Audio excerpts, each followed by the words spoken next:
కేటీఆర్ రండి phone tapping కేసులో విచారణకు నేటి ఉదయం 11 గంటలకు రావాలని సిట్ నోటీసు. మీ పాత్రపై దర్యాప్తు జరపాల్సి ఉందని వెల్లడి. హాజరు కాకపోతే చట్ట ప్రకారం చర్యలే స్పష్టం. కేటీఆర్ పాత్రపై సిట్ వద్ద స్పష్టమైనటువంటి ఆధారాలు, ఆయన కూడా ఊహించలేని సాక్ష్యాలు ముందు పెట్టేందుకు అధికారులు సన్నద్ధమయ్యారట. అంటే మరి ఇందులో ఆల్రెడీ హరీష్ రావుకు ఊహించినటువంటి విషయాలు చెప్పడం జరిగింది. ఆయన ఫోను, ఆయన కుటుంబ సభ్యుల ఫోన్లు, ఆయన బంధువుల ఫోన్లు, ఆయన అనుయాయుల ఫోన్లు, ఈ రకరకాల ఫోన్లను ట్యాప్ చేసి ఈ లిస్ట్లో ట్యాప్ అయినాయి. ఈ మెసేజ్ మీరు పంపించే మెసేజ్లైనా, మీరు మాట్లాడిన ఆడియోలైనా అని సిట్టు చూపించిందట హరీష్ రావుకి. తెలుస్తుంది, బయట చర్చ బాగా బలంగా జరుగుతూ ఉంది. సో ఇప్పుడు అదే విధంగా కేటీఆర్ను కూడా ఆయన కూడా ఊహించలేనటువంటి సాక్ష్యాలను కూడా సిట్టు ముందు పెట్టి విచారించేటువంటి అవకాశం ఉన్నట్టుగా చాలా స్పష్టంగా తెలుస్తూ ఉంది. ఫోన్ ట్యాపింగ్ కేసులో మాజీ మంత్రి BRS working president Kalvakuntla Taraka రామారావుకు SIT notice జారీ చేసింది. ఈ నెల 23వ తేదీ అంటే ఈరోజు ఉదయం 11 గంటలకు దర్యాప్తు అధికారి అయినటువంటి జూబ్లీహిల్స్ ఏసీపీ వెంకటగిరి ముందు హాజరు కావాలని అందులో పేర్కొన్నారు. నందినగర్లోని కేటీఆర్ ఇంటికి వెళ్ళినటువంటి సిట్టు బృందం నోటీస్ కాపీని ఆయన వ్యక్తిగత సిబ్బందికి అప్పగించింది. పంజాగుట్ట పోలీస్ స్టేషన్లో 2024 నమోదైనటువంటి క్రైమ్ నెంబర్ 243 కేసులో సో దీని ప్రకారం దర్యాప్తు జరిగిందని, ఇందులో వెల్లడైన అంశాల ప్రకారం మీ పాత్రకు సంబంధించి విచారణ జరపాల్సి ఉందని అందులో పేర్కొన్నారు. విచారణకు హాజరు కావాలంటూ సిఆర్పిసి సెక్షన్ 160 ప్రకారం ఆయనకు నోటీసు జారీ చేశారు. నోటీసు అందుకున్న తర్వాత ఒకవేళ విచారణకు హాజరు కాకపోతే చట్ట ప్రకారం చర్యలు ఉంటాయని చెప్పేసి కూడా చాలా స్పష్టమైనటువంటి విషయం కూడా చెప్పడం జరిగింది. సో ఈ కేసు విచారణ ప్రారంభమైనప్పటి నుంచి సిట్టు ముందుకు వచ్చిన పలువురు రాజకీయ నాయకులు, ప్రముఖులు తమ ఫోన్ల ట్యాపింగ్ వెనుక నాటి సీఎం కేసీఆర్, ఆయన కుమారుడు కేటీఆర్ ఉన్నారని పలుమార్లు ఆరోపించారు. మావోయిస్టు పార్టీ ముసుగులో సొంత పార్టీకి చెందిన ఎమ్మెల్యేలు, మంత్రులు, ఇతర పార్టీల ముఖ్య నాయకులు, జర్నలిస్టులు, పారిశ్రామికవేత్తలు, సెలబ్రిటీలు, చివరికి తమ బంధువు అయినటువంటి హరీష్ రావు కుమార్తె కవిత ఫోన్ కూడా ట్యాప్ చేశారని గత ఏడాది ఆగస్టు 8న సిట్ విచారణకు హాజరైనటువంటి కేంద్ర మంత్రి బండి సంజయ్ ఆరోపించారు. ఇలాంటి ఆరోపణలనే అప్పట్లో సిట్ విచారణకు హాజరైనటువంటి పీసీ అధ్యక్షుడు మహేష్ కుమార్ సైతం చేశారు. ఎన్నికలకు ముందు తమ పార్టీ నాయకులకు చెందిన వేలాది ఫోన్లను ట్యాప్ చేశారని, ఫలితంగా 90 స్థానాల్లో గెలుస్తామనుకున్నటువంటి తాము 63 సీట్లకే పరిమితమయ్యామని, ఫోన్ ట్యాపింగ్ ను వాడుకొని బెదిరింపులకు పాల్పడమే ఇందుకు కారణమని అప్పట్లో ఆయన ఆరోపించారు. ఇక రాజకీయ నాయకులే కాకుండా పారిశ్రామికవేత్తలు, వారి కుటుంబ సభ్యుల ఫోన్లను కూడా ట్యాప్ చేశారని, తద్వారా వచ్చినటువంటి సమాచారంతో బ్లాక్మెయిల్ కు పాల్పడ్డారని, అప్పట్లో బీఆర్ఎస్ పార్టీకి వచ్చిన 100 కోట్ల ఎలక్ట్రల్ బాండ్లకు సంబంధించినటువంటి వెనక ఫోన్ ట్యాపింగ్ బెదిరింపులు ఉన్నాయనేటువంటి ఆరోపణలపై సిట్ అధికారులు విచారణ జరుపుతున్నారు.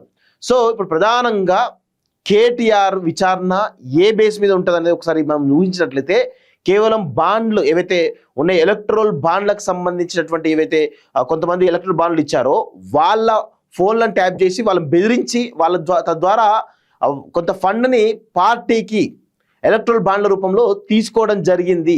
ఇది అంతా కూడా ఫోన్ ట్యాపింగ్ ద్వారానే జరిగిందని ప్రధానమైనటువంటి ఆరోపణ.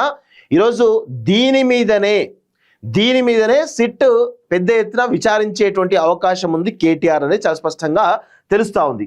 సెలబ్రిటీల ఫోన్లు ఎందుకు ట్యాపింగ్ చేయించాల్సి వచ్చిందనే కోణంలోనూ విచారణ జరుగుతోంది. అలాగే టీజీపీఎస్సీలో ప్రశ్నపత్రం లీక్ కేసు విచారణ, అంటే సెలబ్రిటీల ఫోన్లు ఎందుకు ట్యాపింగ్ చేయించాల్సింది వచ్చింది అనేటువంటి కోణం. సో ఇప్పుడు 2 కోణాలు వచ్చినాయి. మనం దాని గురించి కూడా ఒకసారి మాట్లాడదాము. ఒకసారి ఏ కోణంలో కేటీఆర్ను విచారించే అవకాశం ఉన్నది ఒకసారి మీకు చెప్తా. ఒకటి ఎలక్ట్రల్ బాండ్స్, రెండోది సెలబ్రిటీ ఫోన్ ట్యాపింగ్. సో ఇట్లా ఈ 2 అంశాలు అయితే ఉన్నాయి. ఇంకేమున్నాయి ఒకసారి చూద్దాం ఒకసారి.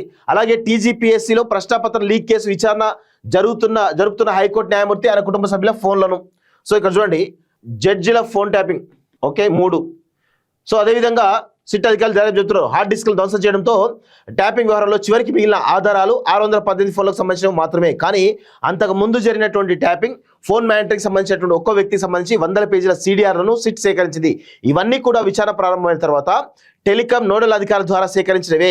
అది ఆధారాలు ధ్వంసం చేశామని SIBలోని పెద్దలు ధీమాగా ఉన్నప్పటికీ టెలికాం నోడల్ అధికారులు భద్రపరిచే డేటా విషయాన్ని విస్మరించడంతో మొత్తం ట్యాపింగ్ విశ్వరూపాన్ని సిట్ బయటకు తీసుకొని వచ్చింది. నిజానికి ట్యాపింగ్ కు ప్రభుత్వాల నుంచి అధికారికంగా వచ్చిన వినతికి సమాచారం ఇచ్చి ఆ తర్వాత ఆయా వివరాలు ధ్వంసం చేస్తామని టెలికాం ప్రొవైడర్లు చెప్పినా ఫోరెన్సిక్ సైన్స్ ల్యాబ్ సహకారంతో టెలికాం ప్రొవైడర్ నుంచి ట్యాపింగ్ లిస్టులు సంపాదించడంలో సిట్ అధికారులు విజయం సాధించారు. 2023 నవంబర్ నెలకు సంబంధించి 618 ఫోన్ నెంబర్ల జాబితానే కాకుండా 2022 నుంచి మొత్తం ఫోన్ ట్యాపింగ్ సమాచారాన్ని సిట్ రిట్రీవ్ తొలగించిన సమాచారాన్ని తిరిగి పొందడం చేసిందని తెలుస్తోంది. ఈ నేపథ్యంలోనే మాజీ మంత్రి హరీష్ రావును విచారించినప్పుడు 2022కు సంబంధించిన ట్యాపింగ్ వివరాలను ఆయన ముందు సిట్ అధికారులు ఉంచిన విషయం తెలిసిందే. కేటీఆర్ పాత్రపై స్పష్టమైనటువంటి ఆధారాలు ఉన్నాయట. సో ఫోన్ ట్యాపింగ్ కేసులో కేటీఆర్ పాత్రపై సిట్ వద్ద స్పష్టమైన ఆధారాలు ఉన్నాయని సమాచారం. వాటి ఆధారంగా పూర్తి సాక్ష్యాధారాలతోటి సిట్ అధికారులు ఆయన ప్రశ్నించినారు. ఫోన్ ట్యాపింగ్ చేయించి ఆ వచ్చిన సమాచారాన్ని వాడుకొని ఏ విధంగా లబ్ధి పొందారో ఈ కేసులో నేరస్తులు అవుతారని సిట్ అధికారులు చెబుతున్నారు అంటూ చూస్తా ఉన్నాం. ప్రధానంగా వీటిపైన కేటీఆర్ విచారించేటువంటి అవకాశాలుగా తెలుస్తుంది. ఎందుకంటే యాజ్ ఏ వర్కింగ్ ప్రెసిడెంట్ గా కేటీఆర్ వర్కింగ్ ప్రెసిడెంట్ గా ఉన్నాడు. సో ఇటు ఎలక్ట్రల్ బాండ్స్ కావచ్చు, ఇటు జడ్జిల ఫోన్ ట్యాపింగ్ కావచ్చు, సెలబ్రిటీల ఫోన్ ట్యాపింగ్ కావచ్చు, ఈ మూడు అంశాలపైన ప్రధానమైనటువంటి చర్చ సిట్ విచారించే అవకాశం అయితే ఉంటుంది. సో వీటిలో ఎట్లాగూ కేటీఆర్ కొంత అహంకారి కాబట్టి వీటి గురించి చెప్పడు, సిట్నే ఇరికించేటువంటి ప్రయత్నం చేస్తాడు. అది 100% కరెక్ట్. ఎందుకంటే ఇటు సిట్లో ఉన్నటువంటి అధికారులు కూడా కేటీఆర్ని అంత పెద్దగా విచారణ చేసే అవకాశాలు కేవలం 2-3 క్వశ్చన్లు అడిగేసి పొద్దున తీసుకొచ్చేసి సాయంత్రం వరకు పంపించేస్తారు. అంతే తప్ప వేరే ఏముండదు. ఇక్కడ ప్రధానంగా ఇన్ని రకాల అంటే జడ్జిల ఫోన్లను కూడా ట్యాప్ చేసినట్టు విషయం గమనిస్తూ ఉంటే ఏ విధంగా మరి దీన్ని ముందుకు తీసుకెళ్తారో చూడాల్సిన అవసరం అయితే ఉంది. ఇంత పెద్ద రాకెట్ కదా, ఇంత పెద్ద ఫోన్ ట్యాపింగ్ కదా, ఇంత పెద్ద ఇల్లీగల్ దందా కదా, మరి దీన్ని రేవంత్ రెడ్డి ఎట్లా డీల్ చేయాలి? దాన్ని ఏ విధంగా వాడుకుంటున్నాడు రేవంత్ రెడ్డి? కేవలం కేటీఆర్ను హరీష్ రావును విరగొట్టడానికి మాత్రమే ఈ ఫోన్ ట్యాపింగ్ అంశాన్ని వాడుకుంటున్నా తప్ప చట్టపరమైన చర్యలు ఇంతవరకు తీసుకోవట్లేదు. 1.5 year దాటిపోయినప్పటికి కూడా ఇంతవరకు 2 years దగ్గరికి వస్తూ ఉంటే ఈ ఫోన్ ట్యాపింగ్ విచారణ కనీసం ముందుకు కదులుతలేదంటే రేవంత్ రెడ్డి యొక్క ఉద్దేశం ఏంటో ఒక్కసారి తెలంగాణ సమాజం అర్థం చేసుకోవాలి.